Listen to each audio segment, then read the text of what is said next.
Cell Health, reboot your body, omega-3 oil extracted from algae, strong heart, sharp mind, healthier you. Namaste, welcome to iDream Talking Point with Kavita.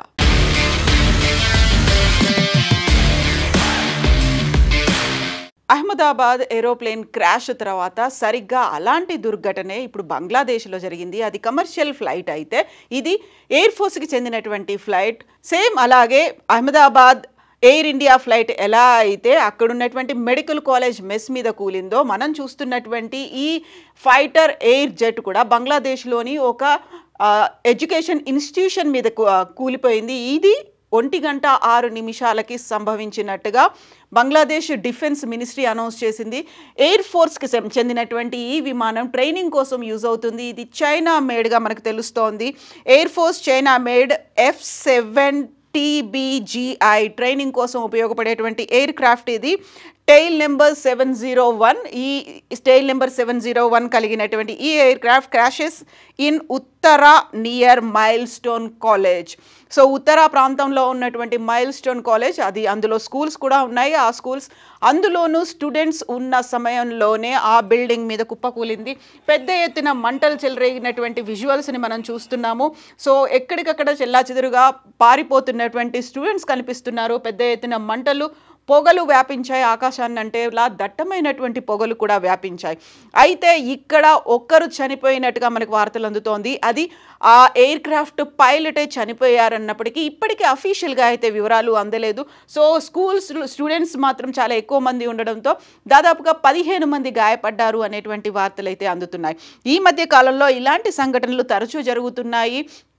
Ahmedabad aeroplane క్రాష్కి సంబంధించి ఇంకా ఇప్పటికి పూర్తి వివరాలు తెలియకముందే ఇక్కడ కూడా same అలాంటి తరహానే సంఘటన జరగడం, అది కూడా స్కూల్ ప్రెమిసెస్లోనే కుప్పకూలడం, అందులోనూ స్కూల్లో పిల్లలు, కాలేజ్ పిల్లలు ఉన్న సమయంలోనే కుప్పకూలడం అనేది యాక్చువల్గా ఇప్పుడు ఇంకా ఏం జరిగింది, ఎందువల్ల ఇలాంటి సంఘటన జరిగింది అనేది పూర్తి వివరాలు తెలియనప్పటికీ ఆ ఎయిర్ క్రాఫ్ట్ని రన్ చేస్తున్నటువంటి పైలట్ అయితే చనిపోయాడు అనేటువంటి వార్తలు డిఫెన్స్ మినిస్ట్రీ అయితే అనౌన్స్ చేసింది.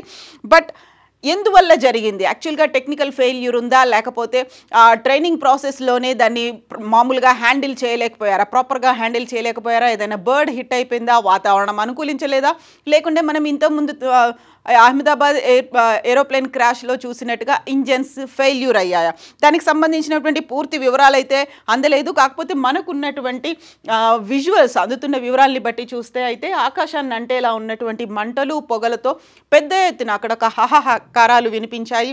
కరెక్ట్గా ఇలాంటి సంఘటన అహ్మదాబాద్ ఫ్లైట్ క్రాష్లో కూడా జరగడం, అది కూడా మధ్యాహ్నం 1:35 జరగడం, ఇక్కడ కూడా స్కూల్ ప్రెమిసెస్లో జరగడం అనేది పెద్ద ఎత్తున ఒక భయాందోళనలకు గురైనటువంటి స్టూడెంట్స్ చూసాము. యాక్చువల్గా అక్కడి నుంచి తరలిస్తున్నటువంటి క్షతగాత్రుల వివరాల్ని, వీడియోని మేము మీకు చూపించుకోదలుచుకోలేదు. ఎందుకంటే వాళ్ళందరూ ఎక్కువగా కాలిపోయినటువంటి ఘటనలు కనిపిస్తున్నాయి. శరీరం అంతా బాగా కాలిపోయి మాంసపు ముద్దలుగా తయారైన వారిని స్ట్రెచర్స్ మీద అంబులెన్సులు తీసుకెళ్తున్నటువంటి విజువల్స్ ఉన్నాయి. అవి చాలా హృదయ విదారకంగా ఉన్నాయి కాబట్టి ఆ విజువల్స్ని మేము చూపించదలుచుకోలేదు. బట్ ఇక్కడ ఉన్నటువంటి సీన్ని బట్టి చూస్తే అర్థమవుతుంది యాక్చువల్గా ఏం జరిగింది, ఎంత తీవ్రతతో ఆ ఇన్సిడెంట్ జరిగింది అనేది. కరెక్ట్గా బిల్డింగ్ మీద కుప్పకూలడం, యాక్చువల్గా ఇంకా మనకి పూర్తి వివరాలు అయితే అందలేదు.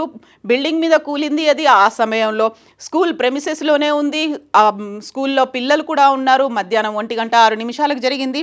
చైనాకు చెందినటువంటి ఫైటర్ జెట్, ఇప్పటికైతే ఒక 15 మంది గాయపడ్డారు అని తెలుస్తోంది. కంప్లీట్గా వివరాలు రాలేదు.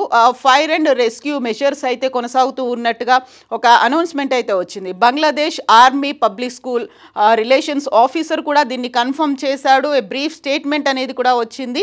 did not elaborate on the cause of the crash or whether the pilot had ejected. So పైలటే దాన్ని ఎజెక్ట్ చేశాడా, అలాంటి పరిస్థితుల్లో ఉన్నప్పుడు ఆయన ఎజెక్ట్ చేశాడా, లేకుంటే కుప్పకూలిపోయినప్పుడు దాంట్లో ఫ్లైట్లో పైలట్ కూడా ఉన్నాడా అనేటువంటి వివరాలు అయితే తెలియదు. At least 1 person died and others injured అనేది వివరాలు అయితే ఉన్నాయి తప్ప ఎంతమంది పోయారు అనేది. మైల్ స్టోన్ స్కూల్ ఇది అండ్ కాలేజ్ కూడా ఉంది. ఉత్తరాలో ఉన్నటువంటి మైల్ స్టోన్ స్కూల్ అండ్ కాలేజ్లో ఈ ఇన్సిడెంట్ జరిగింది. The plane fell on the gate and crashed nearby. ఆ గేట్కు తగిలి పక్కనే కుప్పకూలింది అనేటువంటి సమాచారం.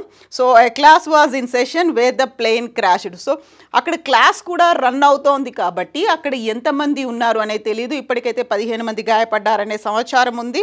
The injured are being taken out 1 by 1 మెల్లమెల్లిగా వాళ్ళని తరలించే ప్రయత్నాలు చేస్తున్నారు. సో ఇది స్కూల్ యాజమాన్యం ఇచ్చినటువంటి సమాచారం. డిఫెన్స్ మినిస్ట్రీ కూడా అదే చెప్తోంది. పెద్ద ఎత్తునైతే మంటలు చెలరేగాయి.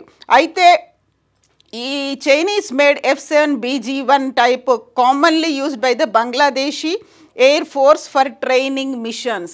సో అక్కడ మిస్ హ్యాండిల్ అయిందా, ప్రాపర్గా హ్యాండిల్ చేయలేకపోయారా అని తెలియలేదు. సో ఇలాంటి ఇన్సిడెంట్స్ అహ్మదాబాద్ ఫైర్ యాక్సిడెంట్ తర్వాత వరుస సంఘటనలు జరుగుతున్నాయి. నిన్న రాత్రి కూడా మనం చూసాము, తిరుపతి నుంచి హైదరాబాద్కు వస్తున్నటువంటి ఇండిగో ఫ్లైట్ గాల్లోనే 40 నిమిషాలు చక్కర్లు కొట్టి మళ్ళీ తిరుపతిలోనే ఆగేటువంటి పరిస్థితి ఏర్పడింది. టెక్నికల్ స్నాక్స్ అయితే ఉన్నాయి, వీటన్నిటిని మళ్ళీ చెక్ చేసుకోవాల్సినటువంటి అవసరం ఉంది. ఒక రకంగా ఫ్లైట్లో కూర్చొని వెళ్తున్న ప్రయాణికుల పరిస్థితే కాదు, కింద ఉన్నటువంటి కామన్ పర్సన్స్ పరిస్థితి కూడా అగమ్యగోచరంగా తయారైంది. ఒక భవిష్యత్తు యాక్చువల్గా ఏ క్షణానికి ఏం జరుగుతుంది, విమాన ప్రమాదం అనేది మళ్ళీ ఒకసారి ఆలోచించుకునే పరిస్థితి వచ్చింది. ఓవరాల్గా అయితే ఇప్పుడు Chinese made fighter jet Bangladeshi air ఫోర్స్కి యూజ్ అయ్యేటువంటి ఈ ఫైటర్ జెట్లో అయితే ఒక ప్రమాదం సంభవించింది. ఇప్పటికైతే అఫీషియల్గా ఒకరు చనిపోయారని చెప్తున్నప్పటికీ క్షతగాత్రుల వివరాలు అయితే ఇంకా తెలియదు. ఎందుకు జరిగింది అనేది కూడా అఫీషియల్గా బయటికి రావాల్సిన అవసరం ఉంది.